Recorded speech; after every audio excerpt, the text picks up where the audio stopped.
Today is a good day, and as instructed by the Honourable Sir Gog, we have grabbed ourselves a drink because the PoE content train has left the station. I woke up to a sunny day here in the UK and GGG dropping 2 content teasers, one for PoE 1 in the league announcement and another for PoE 2 with the Ranger teaser. Alright, first we're going to get into the 3.24 teaser. Let's take a look. May the prosperity granted to the eternal empire remain forevermore, ensuring our descendants have the means to return to greatness!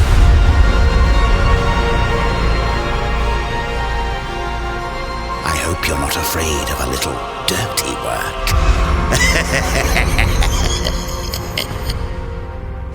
So moody, so thematic, I can't believe it. And then with that end section there, seeing Katarina and Lycia together, crazy stuff. Can we just take a second to appreciate the artwork here? The character art, the models are absolutely incredible. I didn't recognize them at first. And then I think Katarina's model has maybe had a slight tweak or a couple of little upgrades to bring her up to par with Lycia, who was made much later on with, I imagine, new tech and new budgets. So bravo to the GGG art team. You guys are absolutely smashing it. Alright, so we've got very little to go off of here, but we've got the Templar iconography in the background, and we know that Lycia is also known as the Unholy Heretic and the Herald of the Scourge, and that Katarina is also called Master of Undeath. So we're getting strong necromantic, unholy, undeath vibes here with the lines delivered in the cemetery setting. Now, immediately after seeing this, I was reminded of a Reddit post that I saw a couple of weeks ago by a user called Silicemis. He's an incredibly creative guy over on the subreddit who has, for a while now, been creating his own league concept ideas. His post 2 weeks ago shared his latest concept for a league called Overlord, and it had very similar vibes to what we're seeing here. Straight away on seeing this, I instantly dropped him a message and I was like, holy crap dude, you've actually predicted the next league. So I wanted to ask him his thoughts on his idea, but also what he thinks about the new Necropolis official GGG announcement. But before we do this, let's take an overview of his design that he's been coming up with for the last few months in Overlord League. Okay, so right off the bat, he's put up a TLDR for all of us on here, and I'm imagining reading this in Chris Wilson's voice. In Overlord League, gather league-specific spectral minions in maps to power a city builder minigame. Access new maps to kill new bosses to empower them and the city. Throughout countless centuries, dynasties of necromancers have established themselves, each with a rank relative to their unholy prowess. At the very top can be found the 7 ministers, and above them, reigning supreme, the Overlord.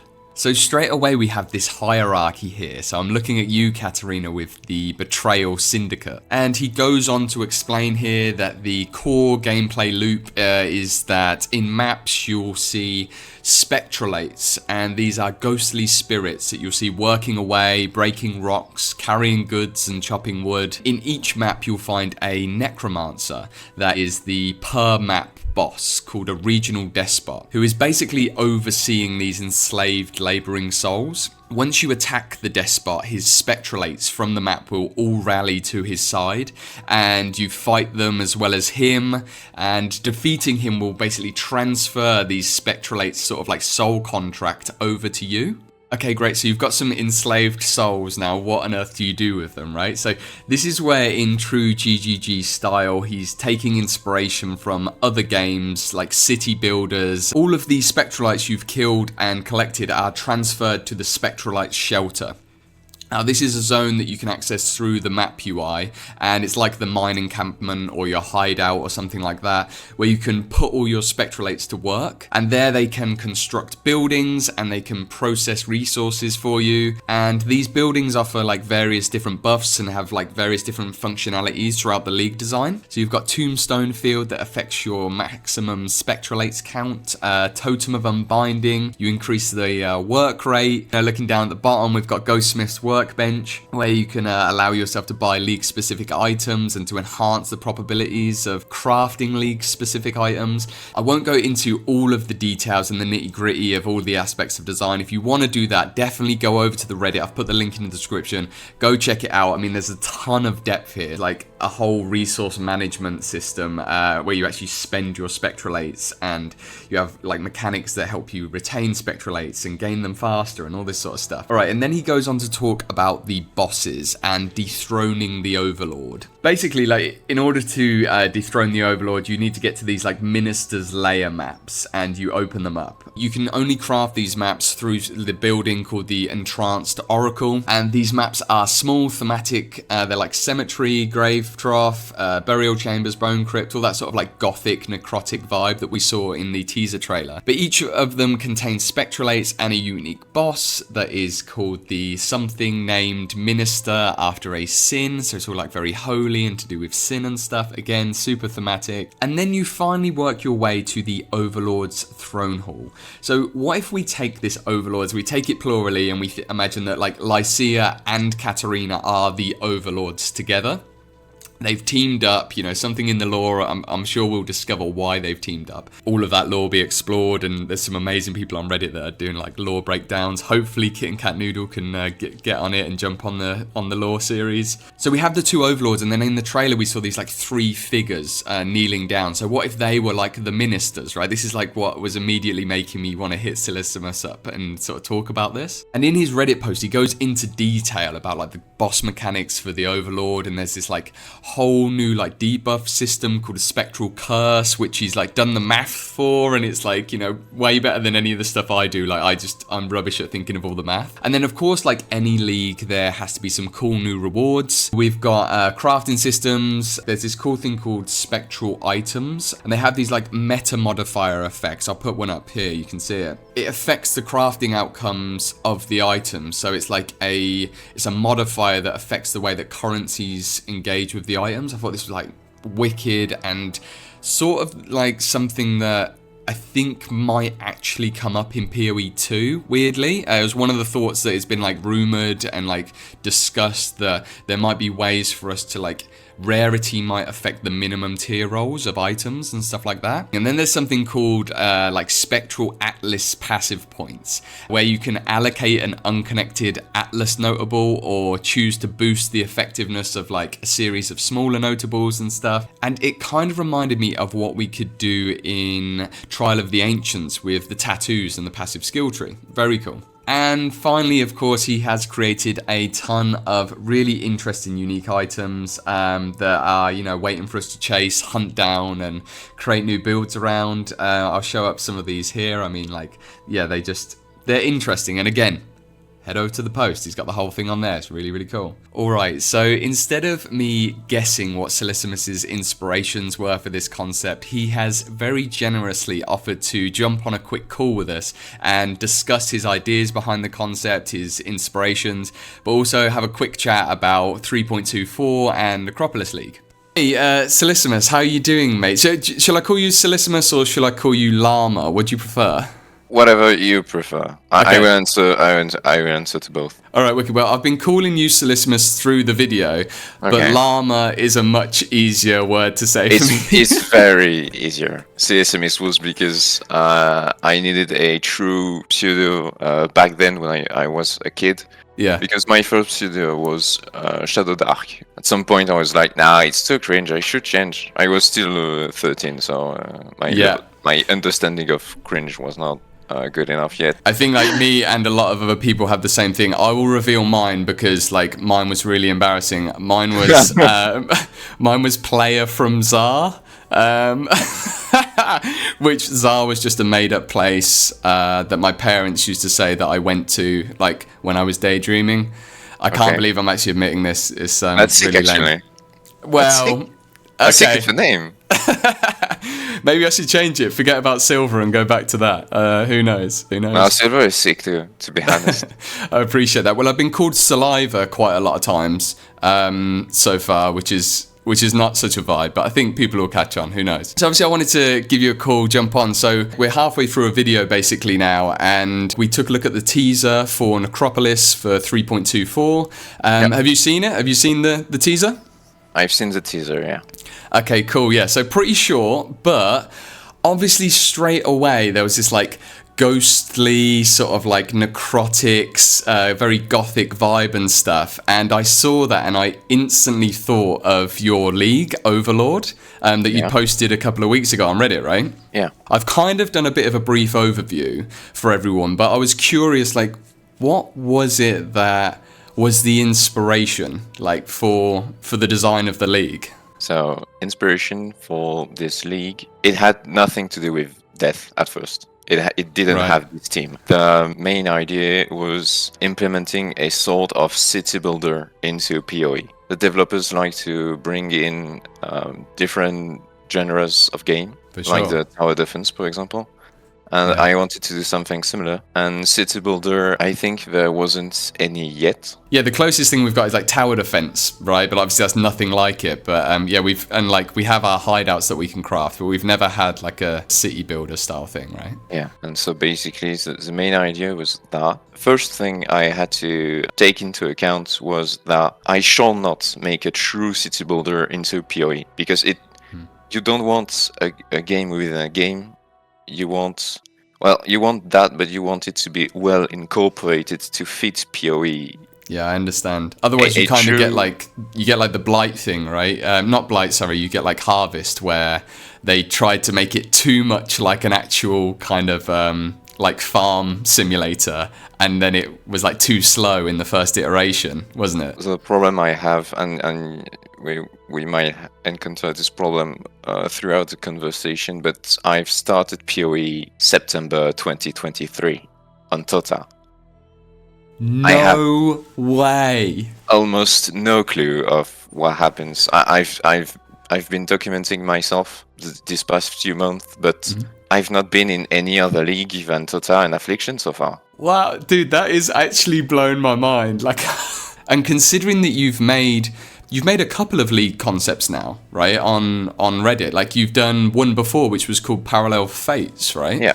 Yeah. So you've just like picked the game up end of last year and have just immediately. What made you immediately want to start creating like your own league content? Have you done this for other games before? I've done some custom work for other games, like Earthstone, for example. I did some cards. Oh, cool. Okay, wicked. So yeah, not just a hobbyist then. You've done some cool stuff for other games. Interesting. Yeah, it's not doesn't happen for every game. I've definitely never plunged that much time into custom content than I did for these PoE leagues. Mate, and you can tell, like 100%. Like I said, we've done an overview of it, but there's like so much detail, and you've done the math for like the spectral curse and stuff like that. So yeah, I'm so glad that you're making content for it. Obviously, all of the people who are watching this and like who are kind of subscribed to the channel and know that this channel is all about that kind of stuff, like theory crafting. So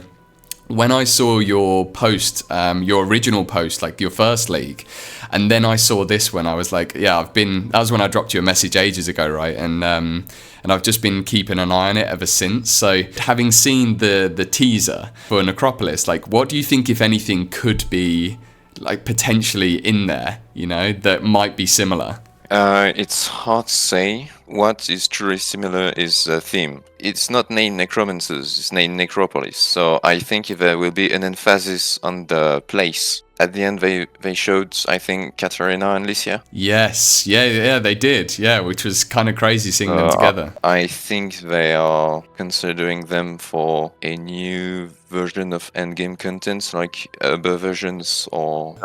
So more of a like bossing focused thing. I think there will be a bossing element in it. I don't know if it will be bossing focused, but with the bossing elements. Yeah, that's my take. Yeah, for sure. Yeah, I think as soon as we saw them, right, it was like, and yeah, like you say, knowing those characters, and they're quite iconic, and it reminded me. I sort of made a note in the video earlier. I was like, well, maybe if you imagine that, because we see those three like like lieutenants, let's call them, or like the 3 characters kneeling down to them. And I thought, you know, maybe there is something there where like you have to fight these like 3 mini bosses, and they're kind of like your ministers in Overlord, right? And you have to like work through them. And we know that Katarina obviously is the head of the syndicate, and you have to like go through and like kind of discover her lair and work through all these other kind of mini bosses and stuff. So that really reminded me of like the minister element. I mean, if you were to make a prediction on the core game mechanic, obviously the chances of it being like the spectralates and stuff in your design is super small, but what do you think, like what are you hoping to see from this league? What I'm hoping is to be surprised. I have no clue. So far, I have no clue. That's probably the best way to be, right? Like that's one of the problems with making content and like you making all of your ideas and stuff. You spend so much time, even though you're quite new to the game, thinking about the game and stuff like that, that sometimes you can consume so much content that nothing's a surprise anymore. I know what you mean. I'm not there yet. Yeah, you're still very new. You're still very new. I'm a freshman. That's awesome, man. It's so refreshing to talk to someone that's like new to the game and is so passionate about it. I think it's such a perfect time to get into the game, right? Like with PoE 2 round the corner. What are your thoughts on PoE 2 so far? And obviously we got the Ranger teaser as well. Like what are you most looking forward to? I'm most looking forward to see your ascendancy designs come true. I didn't pay him to say that, okay, guys. No, that's something that I think there will be elements that we will see. Some things that you've thought about, some things that you've designed. I think we will be some things that are at least close to some of them in the actual game. I'm pretty convinced of that. Dude, that would be amazing, but obviously I have absolutely no expectation. I think, and probably most of the stuff is fully baked, right? So we're just making stuff just to have fun with it, I guess, similar to you, right? And because I do feel like, you know, I really appreciate that. That's a massive compliment, dude. But I also think that with your stuff, there is probably things where, you know, no ideas are made in a vacuum, right? And we're all kind of like somehow forming different ideas together. And I think there is a chance that maybe it isn't a city builder, but maybe some of the stuff like, you know, having these minions, these spectral minions throughout the map, and each map you fight like a undead captain or something like that, you know, like you were talking about the despots and stuff in the maps. Like, who knows? We just don't know. So, I mean, very, very curious to see what comes of it. And my take so far is that it would be some kind of labyrinth. Not the labyrinth of the Lords, obviously, but some kind of labyrinth that would have kind of elements from Sanctum and Delve, a never-growing labyrinth with a end. I know Jonathan have voiced the fact that he likes the idea of a map that is just huge and that you have to explore. Yeah. I think it would be sick if it was some kind of labyrinth like that, a huge map that you can come back to and continue your progress on. See what I mean? yes, yeah. No, yeah, that could definitely, and like you said, that goes into the idea of the Necropolis being this place, and it's more about that place for sure. I mean, I'd love that. It was like Endless Delve was one of the coolest like races that, you know, this is going back before your time, but yeah, there's been some really cool stuff about that. And then Sanctum came around, and Sanctum's like such an interesting thing. Even though I'm absolutely rubbish at it, and I always fail my Sanctums. I guess we're going to find out. And man, I massively appreciate you taking the time to just jump on. I really appreciate the effort that you've put into the design, and obviously people on the Reddit are really digging it and really enjoying it. I'm like a big fan, and hopefully some of the people watching this will go and check it out and see what you've come up with. I mean, have you got anything else coming up? Have you got any sort of new stuff in the pipeline that you're working on? I have not a leak post, but another kind of post that I plan to post this weekend that is about new support gems that would offer a new way of gameplay that would bring PoE 1 a little bit more toward PoE 2. Rebalancing the weight between support gems and skill gems that you want at the same time on an equipment. Okay, interesting, because obviously, yeah, with the last league, with Affliction, we got some big changes to quality, and that kind of really powered up support gems and stuff. So I'll be curious. You can say that's this weekend? This week, it should be this weekend. But what about like league content and stuff? Have you got any more of that stuff coming up as well? Because I know that takes probably a lot longer to put together. It takes a lot longer, yes. It is my take on a boat league. Tell me more. Can we get a snippet? It should be called Horizon. All right, well, guys, I mean, you heard it here first. We've got that to look forward to, some theory crafting stuff over from Silicemis, or Llama is a bit easier. But, dude, thank you so much for taking the time to jump on the call and stuff. And again, thank you for the league. Go check out this guy's Reddit post. I'm going to put a link in the description, as I said earlier. He's doing some really cool stuff. And on Reddit, I didn't even know you could do this for a while, but you can obviously follow people. Definitely give him a follow, and you'll be notified of any of his new posts and stuff that come up. Dude, thank you so much. Oh, thank you. I really appreciate it. Cheers, mate. See you later. See you. Well, that was fun. What a guy. Okay, so let's get back to home soil and talk about Path of Exile 2. We got the Ranger teaser today, so let's take a look at that, and then we'll discuss some of our thoughts about what we were shown. Danger lurks around every corner. What happened to my forest? Prowlers! Freeze! Take this! Okay, super short teaser, but the first thing that stands out to me immediately is the environment design. I mean, just look at it. It's moody, it's dark, it's everything we want from our kind of grim, dark fantasy ARPGs. And it's very reminiscent of, if you think all the way back to ExileCon 2019, and the stuff that we saw of Act 1 there. So it feels right at home there, and I can imagine that being the actual setting that is shot in. And the skills and animations, I mean, like, I'll play this in slow motion on the side here so you can see it, but it's a mixture of skills, which we know is going to be a big deal with all of the many 6 links that we're going to have available to us eventually on our characters in PoE 2. We didn't see any real obvious combos right now like we did with the Mercenary Showcase when we eventually got into it and we saw how the grenades worked with the oil and the ammo and the weapons and the attachments and all that sort of stuff. It does make you think, okay, what are we going to see when the showcase does come? Traps, marks, acrobatics, you know, like the theming of wind. When we saw that like giant pullback and power up and all the winds gathering around it reminds me of nodes like Wind Dancer and Tailwind on the Ascendancy, on the Deadeye Ascendancy. And maybe Tailwind gets its like mechanics changed so that you actually gain Tailwind the further you travel, or the more kind of like jumping skills you use, or acrobatic skills, let's call them, right? And that's what powers you up. So you're like comboing this like buff and this wind-based buff, Gathering Wind kind of thing. Gathering Wind, classic. Onto your character as you're comboing different skills. I don't know, I'm super excited, can't wait for the showcase to come, which I imagine is going to be coming soon. Alright, and last but not least, what I wanted to talk about briefly is the rebranding of the announcement showcase streams to GGG Live. Off the bat, it sounds very official and big for our beloved little New Zealand-based company making one tiny game. And then I remember that GGG now are not the GGG that they were when they started out, right? Like, this is a massive company. They have grown into this massive industry leader with over 200 staff at one point. We have no idea exactly how many people are working on PoE 1, PoE 2, their other projects. They've got multiple games and they've got fully fledged conventions. They even have their very own CEO company filing dramas. Looking at you, Chris Wilson, and whoever submitted those filing papers.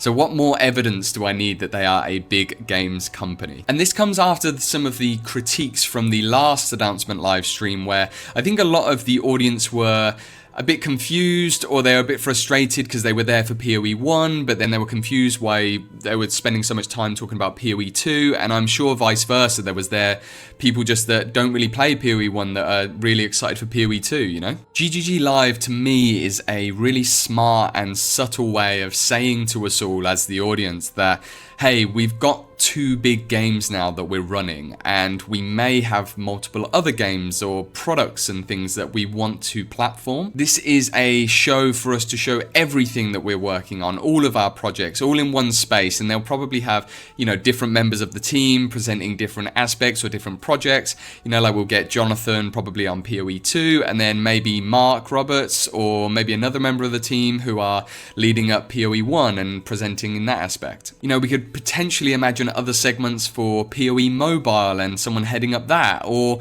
other unannounced projects like the PoE trading card game from ExileCon, maybe? Anyone? Please?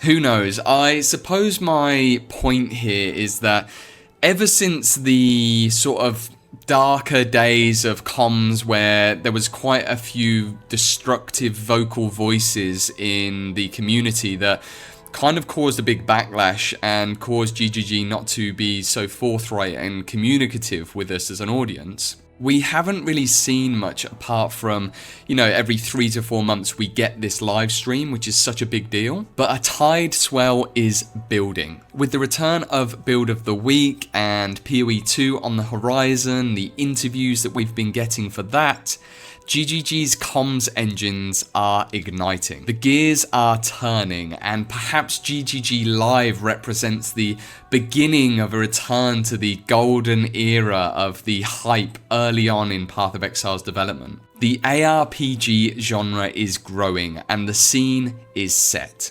Friends, Exiles, are you as hyped as me? I feel like there is a groundswell happening. PoE 2's around the corner, everything is getting very, very exciting. So we got a ton more information to come. I'm going to be covering it all here on the channel. Thank you very much for watching. Ta-da.